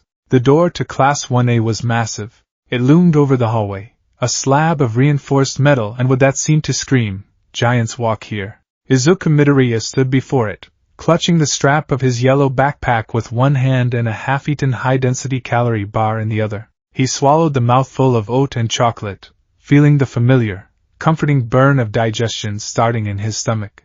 Okay, he thought, checking his pulse. Heart rate, 75 BPM. Glycogen stores, 95%. Anxiety levels, critical. He had made it. He was at UA High School. The dream that had seemed impossible, the dream that doctors, friends, and society had told him to abandon, was now behind this door. Just don't be weird. Don't mutter. And definitely don't catch fire during introductions. He took a deep breath, pushed the door open, and stepped inside. Remove your foot from the desk immediately. Ha! You think you can tell me what to do, Four Eyes? Izuku froze. The first thing he saw was a familiar tableau of conflict. Tenya Ida, the boy with engines in his calves and a stick up his spine, was chopping the air furiously at Katsuki Bakugo. Bakugo, for his part, was reclining with his feet propped up on the pristine Yui desk, wearing an expression of pure, unadulterated insolence. It is disrespectful to the Yui upperclassmen and the craftsmen who made it. Ida boomed. You're loud, Bakugo scoffed. What junior high did you go to, you side character? I am from semi-private academy. My name is Tenya Ida. Semi? Bakugo grinned, a shark-like expression. So you're a damn elite, huh? I'll enjoy crushing you. Crushing me? Ida recoiled, clutching his chest. You truly wish to be a hero. Your attitude is appalling. Izuku tried to make himself small, hoping to slip to a seat unnoticed. He failed. You! Ida spun around, his glasses catching the light. You are the one from the entrance exam. The room went silent. 20 pairs of eyes turned to Izuku. Bakugo's head snapped toward the door.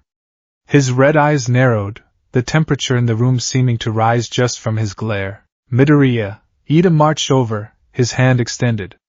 I must apologize.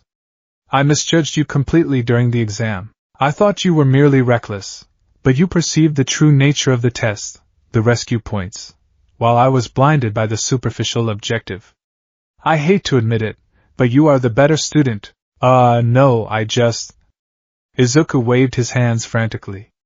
I just moved. It wasn't really a plan. Oh. It's the plain-looking boy. A cheerful voice chimed in from behind Izuku. He turned to see Ochako Uraraka beaming at him. You got in. She cheered, pumping a fist. I was worried about your arms. They looked like jelly. But then the video showed you healing yourself, and I was like, whoa, Uraraka-san. Izuku smiled, relaxing slightly. Yeah. I got in. Thanks for, not puking on me. Hey. She laughed. I held it in. If you're here to make friends, you can pack up and leave. The voice came from the floor. The trio froze. Lying in the doorway, encased in a bright yellow sleeping bag like a very tired caterpillar, was a man. He looked disheveled, with long, messy black hair and stubble that spoke of a week without sleep. He sucked on a pouch of instant jelly juice with a loud, slurping noise. It took you 8 seconds to quiet down, the man said, unzipping the sleeping bag and standing up. He wore a black jumpsuit and a scarf made of some gray, fibrous material. Time is a limited resource. You kids aren't logical enough. He stared at the class with dead, tired eyes. I'm your homeroom teacher, Shota Aizawa. The class gasped. Homeroom teacher? He looks so tired, Izuku thought, immediately analyzing him. Wears utilitarian gear. No flashy costume. Underground hero? Eraserhead? Aizawa reached into his sleeping bag and pulled out a stack of blue gym uniforms. Put these on, he said, tossing them onto the front desk. And meet me on the grounds. Immediately. The locker room. The boys' locker room was a flurry of activity as students changed. Man, that teacher is intense, a boy with spiky red hair, Kirishima, he had introduced himself, said, pulling on his shirt. I wonder what we're doing. Probably an orientation, said a boy with plain elbows, Zero. Izuku was in the corner, carefully peeling off his shirt. As he did, the room went quiet for a split second. Izuku's torso was a map of his quirk's cost. He was incredibly lean, his body fat percentage hovering near the absolute minimum for survival. His ribs were visible, not from weakness, but from the lack of any subcutaneous fat. His muscles were dense, corded wires of tension. But it was the heat that drew attention. Standing near him felt like standing next to a radiator. Whoa, dude, Kirishima blinked. You're burning up. You got a fever? No, Izuku said, pulling the blue gym shirt on quickly. It's just my metabolism. I run hot. He opened his locker and pulled out 3 nutrient bars, shoving them into the pockets of his gym pants. He grabbed a water bottle filled with a thick, glucose-heavy solution. Midoriya. The air in the locker room grew heavy. Katsuki Bakugo stood by the lockers, shirtless, his own muscular frame glistening with sweat. Izuku turned. Kaken. Bakugo didn't shout. He didn't explode. He just stared, his eyes searching Izuku's face for something: deceit, weakness, arrogance. You made it, Bakugo said quietly. I told you I would. Don't think this changes anything, Bakugo growled, slamming his locker shut. You're still a glitch. A freak who eats himself to survive. If you pass out on that field, I'm stepping over you. I won't pass out, Izuku said, meeting his gaze. I bought bulk snacks. Bakugo twitched, unsure if Izuku was making a joke or being serious. He scoffed and stormed out. Pea grounds. The sun was high and bright, beating down on the clay field. Class 1A stood in a loose formation, looking confused. A quirk apprehension test? The class shouted in unison. What about the entrance ceremony? Uraraka asked. And the guidance counselor meeting? Aizawa stood with his back to them, looking at a handheld device. If you're going to become a hero, you don't have time for such leisurely events. UA's selling point is freedom of campus style. That applies to the teachers as well. He turned to face them. Softball throw. Standing long jump. 50-meter dash. Endurance running. Grip strength. Upper body training. Seated toe touch. Sit-ups. You did these in middle school, right? Without your quirks. He looked at Bakugo. Bakugo, you finished first in the entrance exam. What was your softball throw record in junior high? 67 meters. Try it with your quirk, Aizawa said, pointing to a circle drawn in the dirt. Do whatever you want as long as you stay in the circle. Bakugo walked to the circle. He stretched his arms, a cruel grin spreading across his face. He glanced back at Izuku for a split second. Watch this, Deku. Die. Bakugo threw the ball, and at the exact moment of release, he detonated a massive explosion against the sphere. Boom! The ball rocketed into the sky, trailing smoke, carried by the sheer kinetic force of the blast.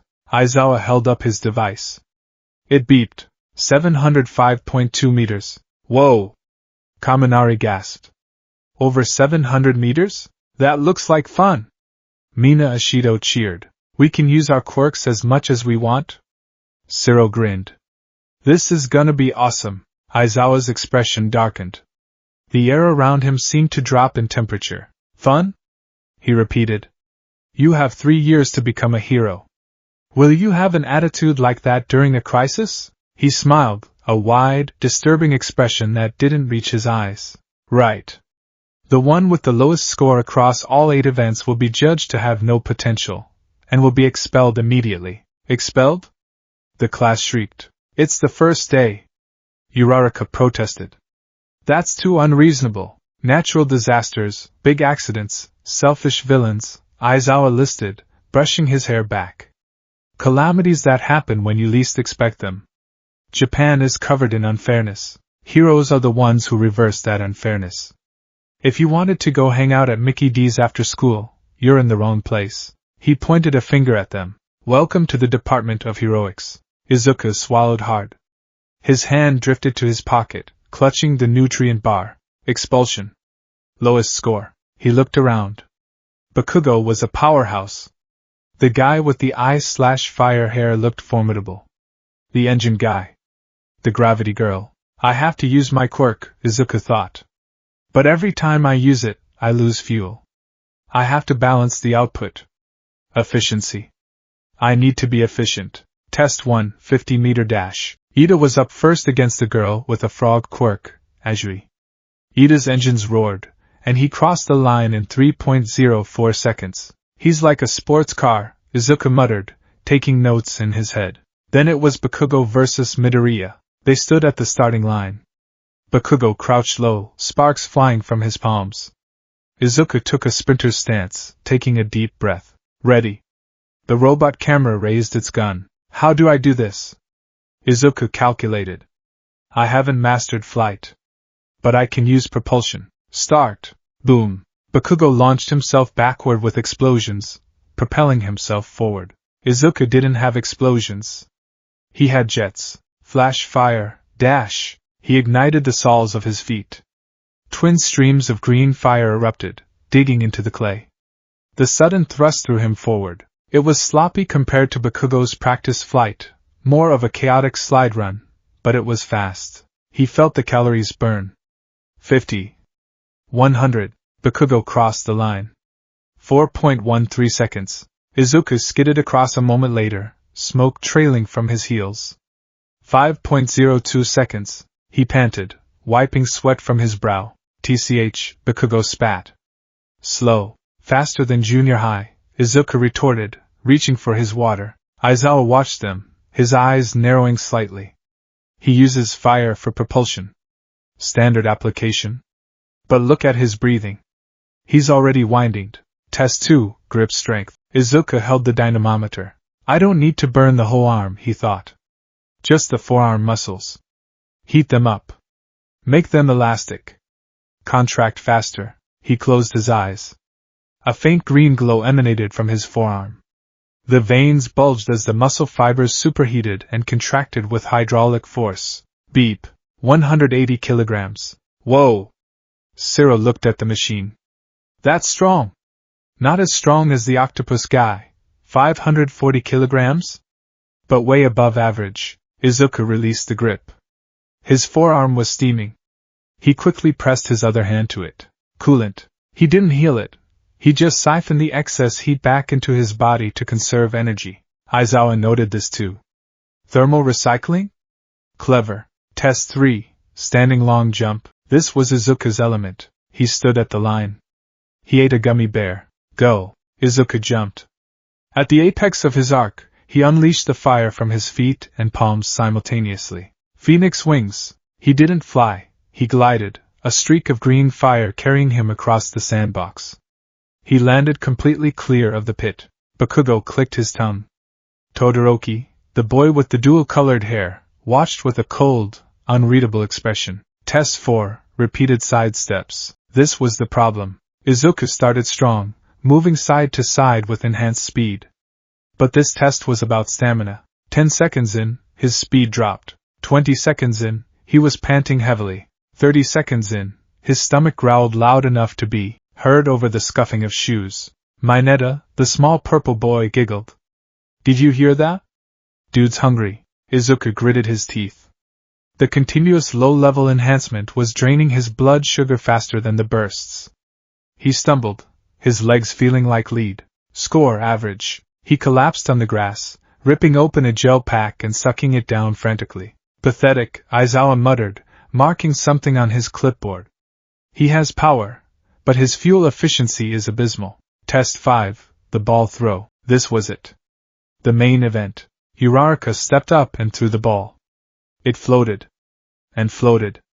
And floated. Infinity. The class lost their minds. Infinity? That's cheating. That's awesome. Izuku gulped. He was currently sitting in the middle of the pack. He needed a big score here to ensure safety. Midoriya, Aizawa called. Izuku walked to the circle. He held the ball. It felt heavy. He looked at the field. 700 meters was the beat. Infinity was the ceiling. I need power, Izuku thought. A lot of it. He looked at his arm. If I use a full-arm flash fire throw, I can probably hit 600 meters. But I'll tear the muscle fibers from the torque and burn about 2,000 calories.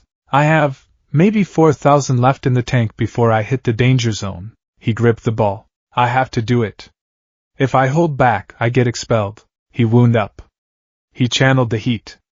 Not just into his arm, but into the air around the ball. He was going to create a pressure wave. Go! Izuku whipped his arm forward.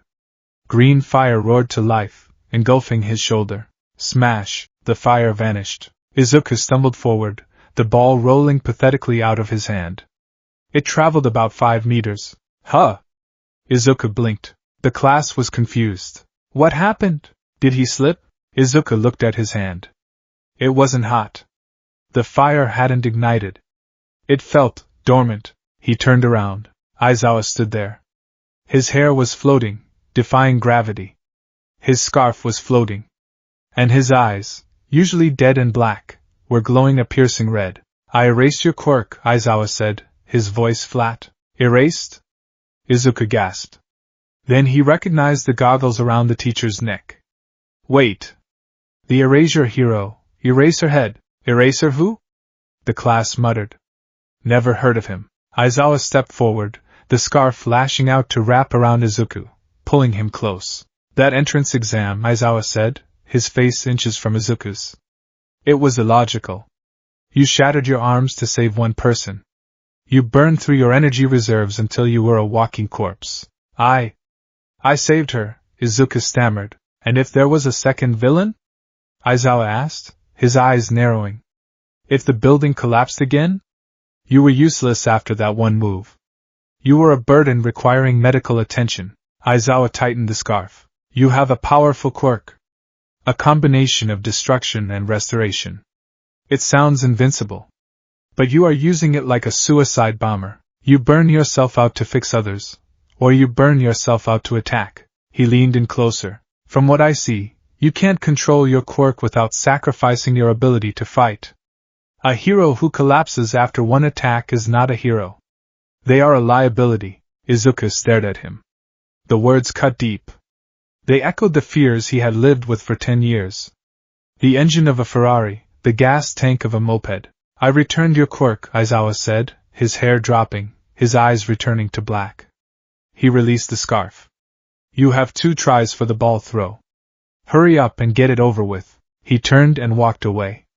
There's no point in watching a failure. Izuku stood in the circle, trembling. He's right, Izuku thought. If I use full power, I'm exhausted. If I heal, I'm exhausted. I'm always one step away from empty. He looked at the ball. But I'm not giving up. I moved the trash. I saved Bakugo. I saved Uraraka. Think. Don't just burn. Think. Aizawa wanted efficiency. He wanted logic. What is the most efficient way to generate force? Not the whole arm. That's too much mass to heat. Too much surface area. Focus. He looked at his index finger. If I concentrate all the heat, all the pressure, into a single point. He gripped the ball again. He didn't wind up his whole body this time. He stood firmly. He channeled the Hellflame. Not into his shoulder. Not into his bicep. He pushed it all into the tip of his right index finger. The pressure built. It felt like his finger was going to explode. The bone began to crack under the internal thermal expansion. Just one finger. One sacrifice. He threw. At the very last second, as the ball left his palm, he flicked his index finger. Flash, fire, snap, bang. It sounded like a gunshot. A concentrated jet of green plasma exploded from his fingertip, striking the back of the ball with incredible force. The ball screamed into the air, breaking the sound barrier with a sharp crack. Pain shot up Izuku's arm. His index finger was broken, purple and swollen, the skin seared. Aizawa turned around, his eyes widening slightly. Izuku didn't scream. He didn't collapse. He brought his left hand up to his right hand. Touch. Pink light flashed for a fraction of a second. The purple bruise vanished. The bone knit. The skin smoothed. The pain disappeared. Izuku lowered his hand. He breathed out a puff of steam. Cost, high for a finger, but minimal for the body. Reserves, 75%. Aizawa looked at the device. 705.3 meters. The class went silent. 0.1 meters further than Bakugo. Izuku turned to Aizawa. He was sweating, but he was standing tall. He clenched his newly healed fist. I can still move, sensei. Aizawa stared at him. Then, slowly, the corner of his mouth twitched upward. It wasn't a nice smile, but it was an impressed one. This kid. Aizawa muttered. Zero hesitation to break himself, because he knows he can fix it. He's rationalizing self-destruction. The reaction? Hell yeah! Kirishima shouted. That was manly as heck. Over 700 meters? Uraraka cheered. And he healed his finger instantly. But not everyone was cheering. DKU. Katsuki Bakugo lunged. He didn't care about the rules. He didn't care about the teacher. He saw the score. 705.3. He saw the fire. You bastard! Bakugo screamed, explosions popping in his hands as he sprinted toward the circle. Tell me how you did that. You've been hiding a power like that this whole time? You were laughing at me. Izuku flinched, raising his arms. Keikaken, no! I just figured it out. Bakugo was fast. He was going to reach him. Swish. Suddenly, the scarf wrapped around Bakugo, binding his arms and mouth. He slammed into the ground, struggling against the unbreakable cloth. Gah! Let me go! Bakugo muffled. Don't make me use my quirk so much, Aizawa sighed, his hair floating again. I have dry eye. He glared at Bakugo. We are wasting time. Next, he released Bakugo. The blond boy stood up, his chest heaving, his eyes fixed on Izuku with murderous intent. But he didn't attack again. He just stood there, vibrating with rage. Izuku walked back to the group. His heart was pounding. He felt a gaze burning into the side of his head, hotter than his own fire. He turned. Shoto Todoroki was staring at him. The boy with the scar hadn't said a word all day. But now, he was looking at Izuku with an intensity that was terrifying. He looked at Izuku's green hair, then at the hand that had just produced a blast of fire. Todoroki's left hand, the fire side, was clenched tight. His eyes were filled with a mixture of disgust and recognition. Fire, Todoroki's eyes seemed to say. Another one. The results. The sun was setting by the time the test concluded. The class gathered around a holographic display Aizawa projected. The total scores are simply the aggregate of your performance, Aizawa said lazily. Here, Izuku squeezed his eyes shut. I messed up the side steps. I was average on the dash. But the jump and the throw were top tier. He opened one eye. 1. Momo Yaoyorozu. 2. Shoto Todoroki. 3. Katsuki Bakugo. 4. Tenya Ida. 5. Izuku Midoriya. 20. Minoru Mineta. Izuku let out a breath he felt like he'd been holding since birth. 5th. I'm 5th. By the way, Aizawa said, turning off the hologram. The expulsion was a logical ruse. The class froze. It was a deception to draw out the upper limits of your quirks. Way out? The class screamed. Of course it was a lie, Yaoyorozu said, sighing. It was obvious if you thought about it. I didn't think it was obvious. Shiro cried. That was a little nerve-wracking. Kirishima laughed nervously. Izuku looked at Aizawa. The teacher was walking away, dragging his feet. No, Izuku thought. That wasn't a lie. The pressure, the killing intent, that was real. If I had failed the ball throw, if I hadn't shown him I could manage the drawback, he would have sent me home. Aizawa paused and looked back over his shoulder. He made eye contact with Izuku. Midoriya. Izuku straightened. Yes, sir. Stop by the nurse's office. Have recovery girl check that finger. Self-healing is useful, but it can hide microfractures if done improperly. Yes, sir. Aizawa turned the corner and vanished. The walk out. The atmosphere was lighter as they walked back to the main building. Midoriya. Ida chopped the air next to him. 5th place. That is commendable. Your grip strength and throw were exceptional. Thanks, Ida. Izuku smiled tiredly. He was currently eating a bag of almonds. I was so scared. Uraraka sighed. But I'm glad nobody got sent home. Hey, the group stopped. Shoto Todoroki stood in their path. The dual-haired boy ignored Ida and Uraraka. He looked straight at Izuku. Your quirk, Todoroki said. His voice was cool, monotone, but with an edge. It's a fire mutation. And regeneration. Yes, Izuku nodded, swallowing his almonds. It's called Phoenix. Phoenix, Todoroki repeated. He looked at Izuku's hands. You generate heat like him. But you burn yourself to do it. Like who? Uraraka asked, confused. Todoroki didn't answer her. He kept his eyes on Izuku. You're trying to prove something, Todoroki said cryptically. Just like my father is trying to prove something. Izuku frowned. I don't know what you mean, Todoroki-kun. I'm just trying to be a hero. A hero who burns, Todoroki said coldly. We'll see how long you last. He turned and walked away, the ice on his right side leaving a faint frost on the air. What was his deal? Uraraka shivered. I do not know, Ida adjusted his glasses. But he is the strongest in the class. He seems burdened. Izuku watched Todoroki go. He remembered the doctor mentioning Endeavor's Hellflame. He remembered the news about the number 2 hero. Endeavor, Izuku thought. Todoroki. The fire. He looked at his own hand, watching the faint green wisps of heat dissipate. Fire isn't just power, Izuku realized. For some people, it's a curse. Come on, Midoriya! Uraraka called out. Let's go to the convenience store. I'm starving. Me too, Izuku smiled, his stomach giving a timely growl. I need to restock. He ran to catch up with his new friends, the shadow of UA stretching long behind them. The first day was over. He had survived the fire. Now, he just had to survive the hunger.